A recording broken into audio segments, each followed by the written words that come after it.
Okay, welcome back po sa ating vlog. Ngayon po ay ngunguha tayo ng patong kung sinira pa man. Tapos, may dakdidi kita na karabaw. Adaman, taladamo nira nga naton. So, ansya ito, tipakadto na kami ito dida, naamon ko niya patong. Naglalakbay kami sa gitna ng daanan na masikip pero ma-enjoy. Pero ngayon nga ay pinanood lang muna namin yung kalabaw. At yun nag-una na yung usa. Si Kuya Milong at dalawa pala sila. Si Kuya Milong at si Kuya Onggo. Ako naman pagwapo. Oriet berandan iya bunay. Baling gwapo kay kararaot mo doy. Bakat talos. So yan natin pakanto na kami amon na kuruhaan. Ansya ngayon kami nangunguha yung patong kay amon iburongbong dito hit amon tangkal kay waray na. Dumog na ang patong nga nakadto.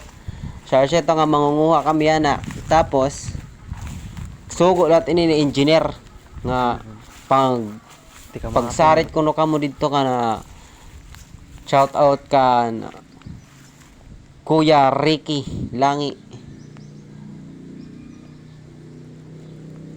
kay ira ini dini patong. Saan siya iton? Sumarit ako. Tapos nag-okay man hira nga 20 ka bugos nga patong na among kukuhaon. Sa siya to, mangunguha kami ng patong kay amon igrodal dito ta amon tangkal nga waray na kuan. Waray na bungbong kay dumog na. So yan na nga pangurason ginuotod na ni Kuya Milong an usana patong kay syempre alang mo't makuha di remote doon.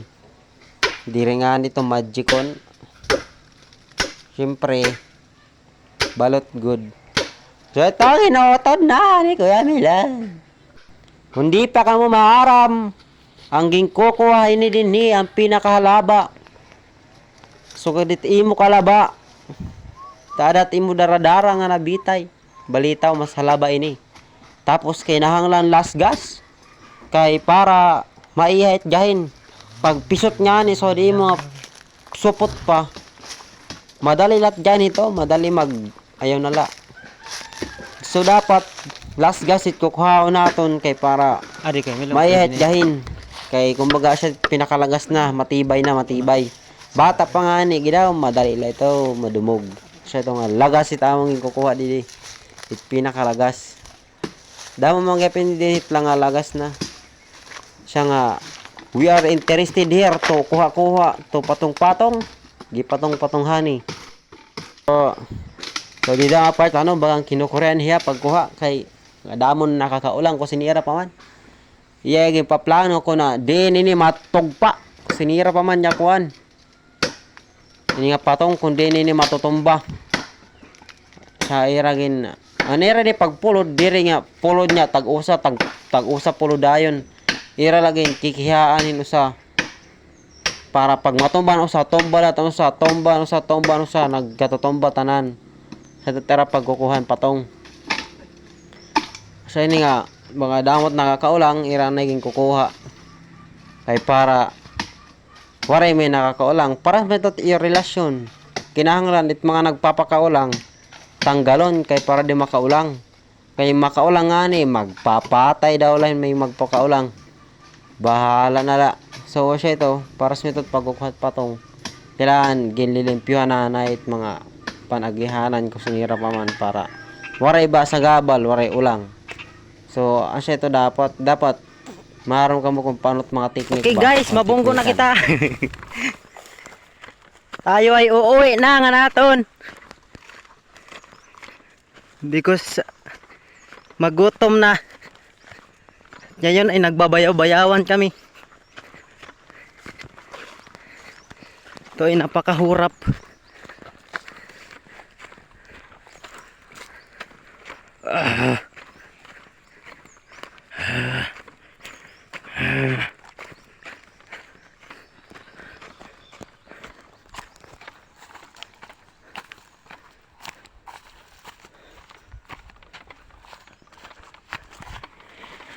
Ay!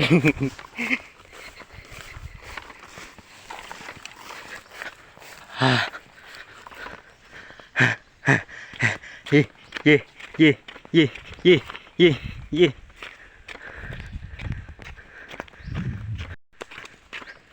Ganito talaga ang buhay ng mga mahihirap.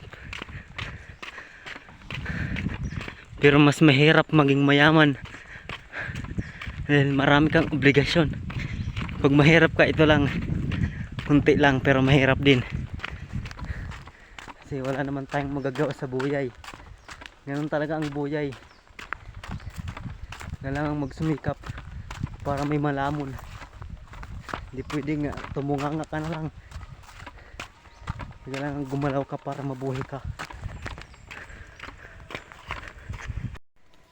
Maguna ka.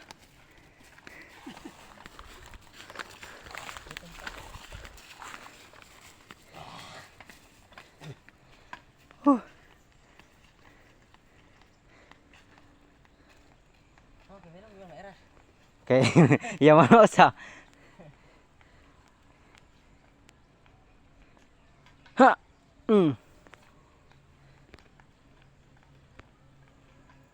May helikopter. May idro. Sakay ade, masakit ng kuan, sogbong.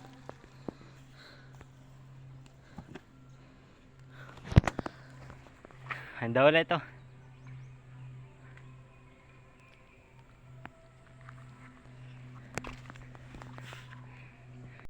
Hi guys.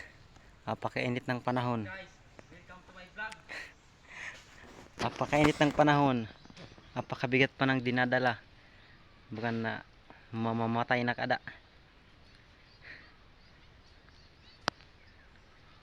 Masakit na yung sugbong ko kasi sinira pa man.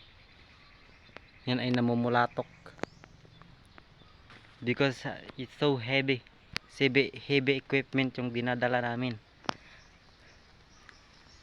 Mabuto na mabuto. Mapatay ada.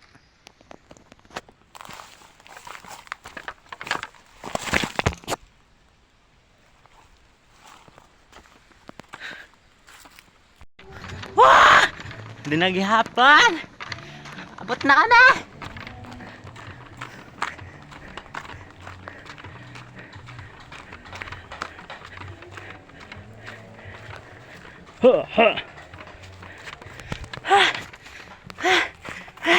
Talwa siap.